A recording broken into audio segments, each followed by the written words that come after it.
Hi hello காய். So இன்றைக்கான வீடியோவில் நம்ம என்ன பார்க்க போகிறோம்னு பார்த்தீங்கன்னா, திடீர்னு ஜாஸ்தி வீட்டுக்கு வந்து உட்காரோம் வெளில போகிறோம்னு சொல்லிட்டு அழைச்சிட்டு போனோம். சரி இங்கே தான் போகிறோம்னு பார்த்தா பெட்ரோல்லாம் பயங்கரமாக போட்டு அழைச்சிட்டு போயிட்டு இருப்பான். சரி வாடா போவோன்னு சொல்லிட்டு போயிட்டு இருக்கும்போது திடீர்னு பார்த்தா அவன் அழைச்சிட்டு போன இடம் தான் லால்பேட்டையில் உள்ள ஃப்ரெஷ் பைட்டுங்கிற ஹோட்டலு.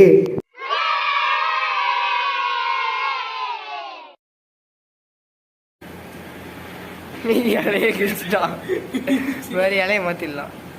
சரி இலையை தான் கிழிச்சிட்டான்னு பார்த்தா எதையோ பறி கொடுத்த மாதிரியே உட்காந்துருக்கான். டேய் டாச்சரி இன்னத்தரா பறி கொடுத்த?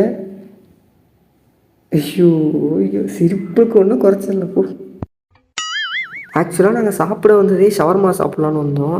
ஆனால் இங்கே வந்ததுக்கப்புறம் ஒரு கேரளா பரோட்டா ஒன்று புதுசாக இருக்குது, போய் ட்ரை பண்ணுறீங்களான்னு கேட்டாங்க. அதனால தான் சாப்பிட்டோம். சாப்பிட்டுட்டு சரிடா வீட்டுக்கு வாங்கன்னு சொல்லிட்டு அப்புறம் கிளம்பியாச்சு. ஸோ இந்த வீடியோ எப்படி இருந்துச்சுன்னு சொல்லிட்டு கமெண்ட்டில் சொல்லுங்கள். அப்புறம் முக்கியமாக சப்ஸ்கிரைப் பண்ணிடுங்க. ஏன் சொல்கிறேன்னா நீங்கள் யாருன்னு எனக்கு தெரியாது, நான் யாருன்னு உங்களுக்கு தெரியாது, நம்ம எல்லாமே ஒரே ஃபேமிலி ஆகிடலாம். அதனால தான் சொல்கிறேன், முக்கியமாக